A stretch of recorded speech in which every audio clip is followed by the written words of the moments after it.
प्रिय विद्यार्थियों नमस्कार। एक बार मैं फिर हाजिर हूँ अपना नया वीडियो लेकर आपके समकक्ष, जिसमें मैं आपको आज पढ़ाने जा रहा हूँ प्रश्नावली 1.2 का क्वेश्चन नंबर 2।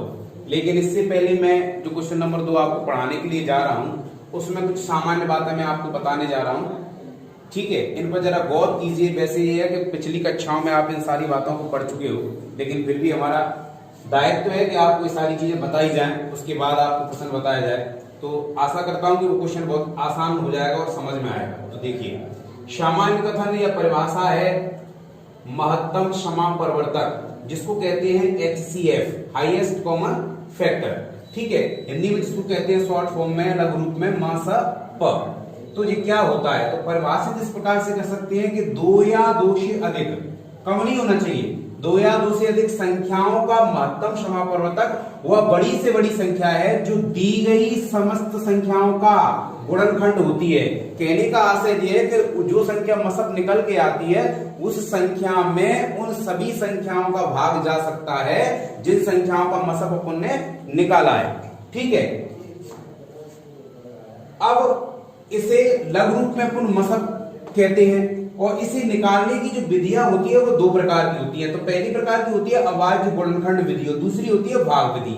ठीक है, दोनों ही विधियों पे मैं थोड़ी थोड़ी चर्चा करूंगी, लेकिन विशेष तौर पर आपकी जो विधि आपको जो अप्लाई करनी है 10th क्लास में, वो पहली विधि है अभाज्य गुणनखंड विधि। जैसे ये भाग विधि जो होती है वो छोटी कक्षाओं में प्रयोग की जाती है। आपका जो क्वेश्चन है वो अभाज्य गुणनखंड विधि पर आधारित है। इसी प्रोडक्ट विधि से आपको क्या करना पड़ेगा, उसको हल करना पड़ेगा। ठीक है, तो भाग विधि और अभाज्य गुणनखंड विधि दोनों क्या थोड़ा सा अंतर होता है। इन दोनों विधियों को मैं उदाहरण के माध्यम से आपको समझाने का प्रयास करूंगा। तो देखिए मेरी तरफ, जैसे अपन लेते हैं कि 16 एवं 12 का, ठीक है, HCF ज्ञात करो। एक सामान्य उदाहरण लेते हैं, ज्ञात करो या कीजिए। ठीक है, तो अपन को सबसे पहले अभाज्य गुणनखंड विधि द्वारा मैं आपको बताता हूं, फिर आपको इसी सवाल को भाग विधि से बताऊंगा। ठीक है, तो देखिए सबसे पहले अपन अभाज्य गुणनखंड विधि से हल करते हैं। तो इसमें क्या करेंगे, जो 16 संख्या दी गई है उसके फैक्टर निकालेंगे पहले गुणनखंड। ठीक है, गुणनखंड निकालना आप सबको आता है, बहुत आसान है।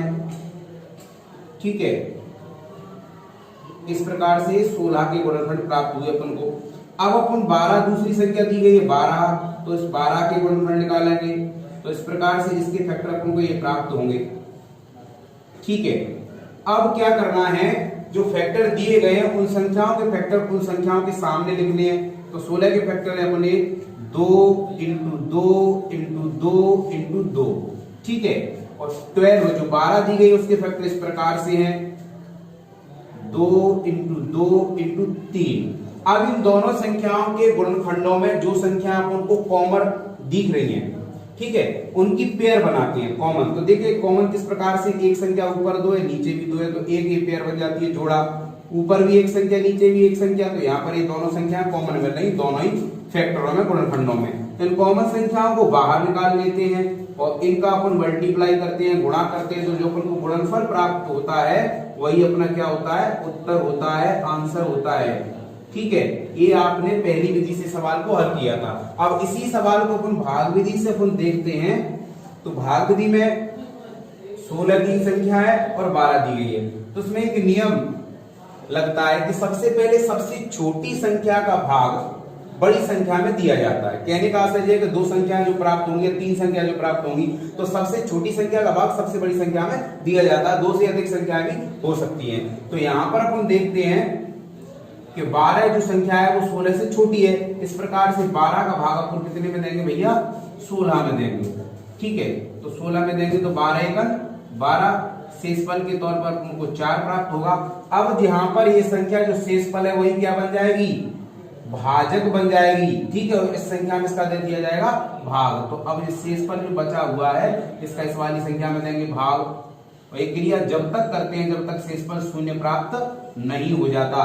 और जिस संख्या से वो संख्या विभाजित हो जाती है पूरी तरह, वही क्या कहलाता है, उसका आंसर कहलाता है। तो इसी प्रकार से तुलनात्मक तौर पर आप देख सकते हो दोनों ही उदाहरणों को। एक उदाहरण को मैंने दोनों विधियों से किया, यहाँ पर भी अपन को 4 आंसर प्राप्त हुए, यहाँ पर भी 4 आंसर प्राप्त हुआ।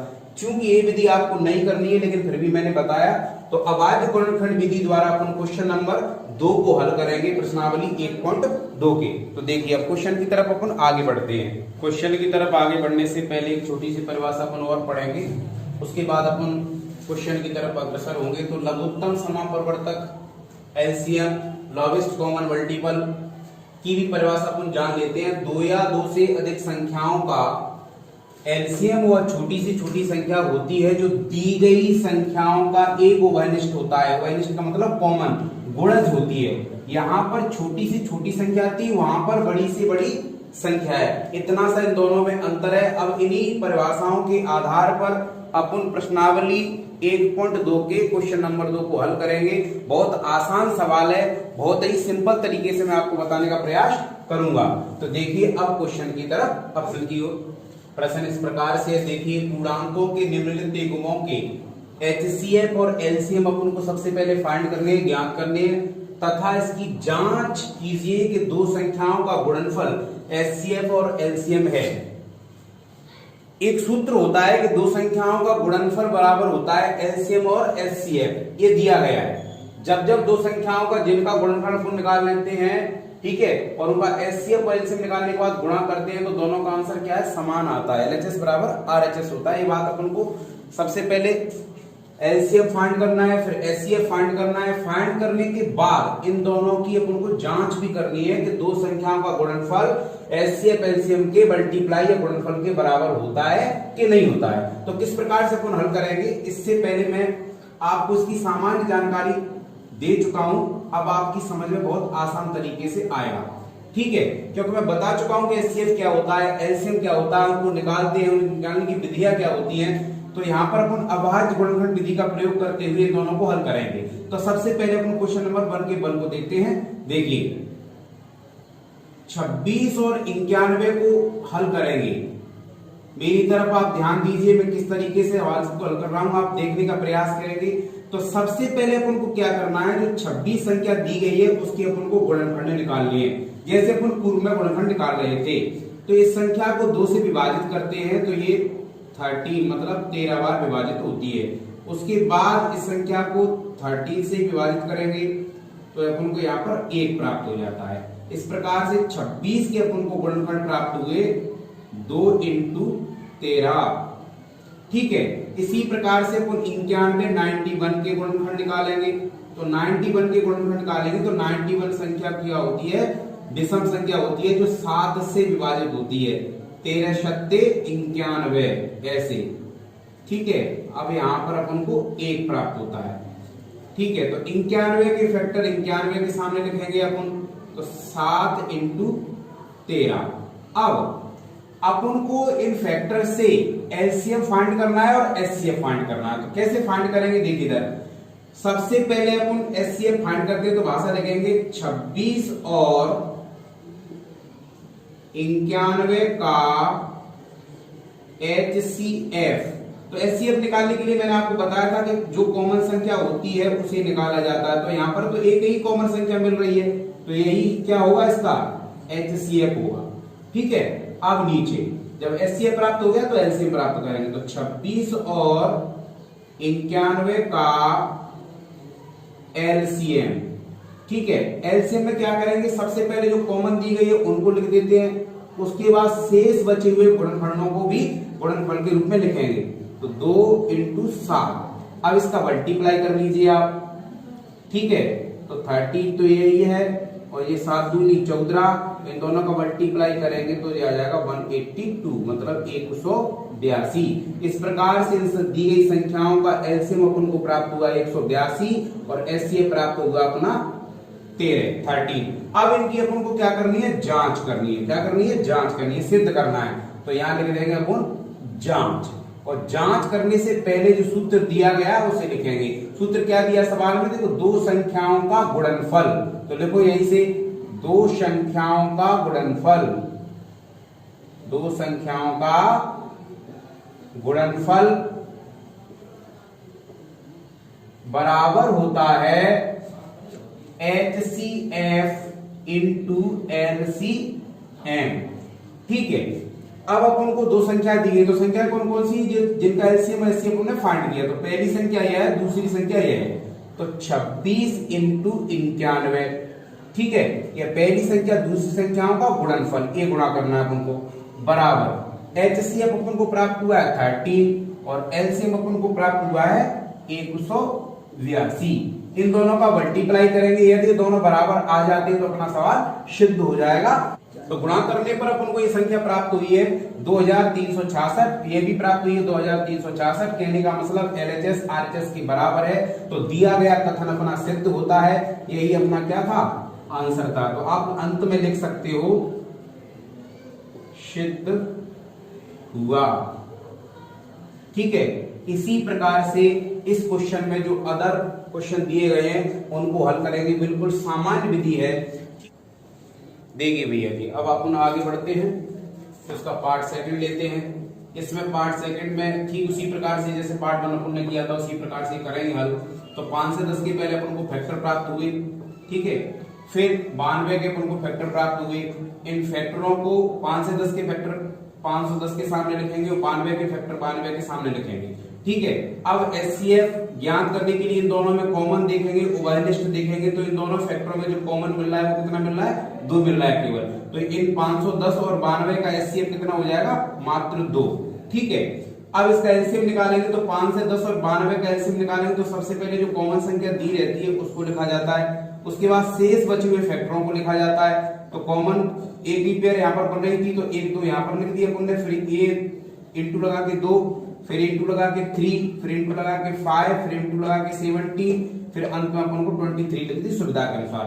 अब इन गुणनफलों को, इन गुणनखंडों का गुणनफल अपन को प्राप्त हुआ 23 40 0। ठीक है, यहां से प्राप्त हुआ 23,460। 23,460 जो प्राप्त हुआ ये अपना क्या होगा, आंसर होगा एलसीएम वाला, और जो होगा अपना एचसीएफ वाला आंसर। पहले जो क्वेश्चन थे कि एचसीएफ फाइंड करो एलसीएम फाइंड करो, ये दोनों उत्तर तो अपन को प्राप्त हो गए। अब यहां से अपन को क्या करना है, इसकी जांच करनी है। तो जांच करने के लिए वही सूत्र फिर से लगाना है कि दो संख्याओं का गुणनफल बराबर होता है एचसीएफ इंटू एलसीएम। ये अपन को सिद्ध भी करना है, सवाल में दिया है। तो दो संख्याएं दी गई थी, अपनी पहली संख्या थी 510 और दूसरी संख्या थी अपनी 92। इन दोनों का मल्टीप्लाई करने पर गुणनफल अपन को प्राप्त होगा इतना। उसके बाद एलसीएम एचसीएफ का गुणनफल प्राप्त करने पर अपन को इतना प्राप्त होगा। तो पहले की तरह यह भी सिद्ध हो जाता है कि एलसीएम और एचसीएफ का गुणनफल दोनों संख्याओं के गुणनफल की क्या होगा, बराबर होगा। अब एक बात और यहाँ पर क्लियर करना चाहो ज्यादा तो और लिख सकते हो एलएचएस बराबर आरएचएस। ठीक है, यह सिद्ध हुआ। अब आगे देखिए, लीजिए अब अपन पार्ट 3 हल करते हैं। तो पार्ट 3 इस प्रकार से है, 336 और 54 को अपन एचसीएफ फाइंड करेंगे, एलसीएम फाइंड करेंगे और उनकी जांच करेंगे। ठीक उसी प्रकार से जैसे अपन ने पहला और दूसरा पार्ट हल किया था क्वेश्चन नंबर 2 का। तो 336 के अपन को फैक्टर इस प्रकार से प्राप्त होंगे और 54 के फैक्टर जो है वो इस प्रकार से प्राप्त होंगे। 336 के जो फैक्टर हैं, गुणनखंड है, उनको उनके सामने लिखा जाएगा। 54 के जो गुणनखंड है उनको उनके सामने लिखा जाएगा। अब 336 एवं 54 का जब एचसीएफ अपन फाइंड करेंगे तो सबसे पहले उभयनिष्ठ ढूंढेंगे, कॉमन ढूंढेंगे। तो यहाँ पर पहला जोड़ा जो बन रहा है वो 2 का बन रहा है, उसके बाद दूसरा जोड़ा बन रहा है वो 3 का बन रहा है। इन दोनों में से 1 2 ले लिया, इन दोनों में से 1 3 ले लिया, दोनों का मल्टीप्लाई करेंगे तो अपन को 3 दूनी 6 जो प्राप्त हुआ वो 336 एवं 54 का एचसीएफ प्राप्त हुआ। उसके बाद अपन एलसीएम फाइंड करेंगे तो जितने फैक्टर थे उनको सबको लिखने के बाद मल्टीप्लाई करने के बाद अपन को अपना एलसीएम प्राप्त होगा 3024। तो जो पहला क्वेश्चन था कि एचसीएफ एलसीएम फाइंड कीजिए, तो पहला एचसीएफ भी अपना आंसर ये प्राप्त होता है और एलसीएम के रूप में अपना ये प्राप्त होता है। अब अपन को जांच करना है कि सिद्ध करना है दो संख्याओं का गुणनफल एचसीएफ इंटू एलसीएम के गुणनफल के बराबर होता है कि नहीं होता है। तो जांच में वही सूत्र फिर से दोहराएंगे अपन कि दो संख्याओं का गुणनफल बराबर होता है एचसीएफ इंटू एलसीएम। ठीक है, तो इसमें पहली संख्या लिखते हैं, दूसरी संख्या लिखते हैं, दोनों का गुणा करते हैं। गुणा करने के बाद अपन को गुणनफल प्राप्त होता है 18,144। ठीक है, अब एचसीएफ और एलसीएम का गुणा करते हैं तब अपन को गुणनफल प्राप्त होता है 18,144। कहने का आशय ये कि दोनों के गुणनफल अपन को समान प्राप्त होते हैं, बराबर प्राप्त होते हैं। इसका मतलब ये वाला पद दूसरे पद के बराबर है, एलएचएस पद आरएचएस पद के बराबर है। यही अपन को जांच करनी थी। तो अपनी जांच क्या होती है, सिद्ध होती है। इस प्रकार से आपका प्रश्न नंबर 2 पूर्ण रूप से 3 हिस्सों को लेकर के कंप्लीट होता है और आशा करता हूं कि ये सारे प्रश्न जितने मैंने आपको आज पढ़ाए हैं, बताए हैं, आपको समझाए हैं, समझ में आए होंगे। किसी भी परेशानी से बचने के लिए आप सबसे पहले ध्यानपूर्वक वीडियो को हमारी को देखें। देखने के उपरांत उसमें कोई त्रुटि है या कुछ है, ठीक है, या आपकी समझ में नहीं आता है तो आप कमेंट बॉक्स में कमेंट्स करें, ठीक है। और यदि पसंद आता है तो हमारे चैनल को लाइक, सब्सक्राइब एवं शेयर अवश्य करें। धन्यवाद।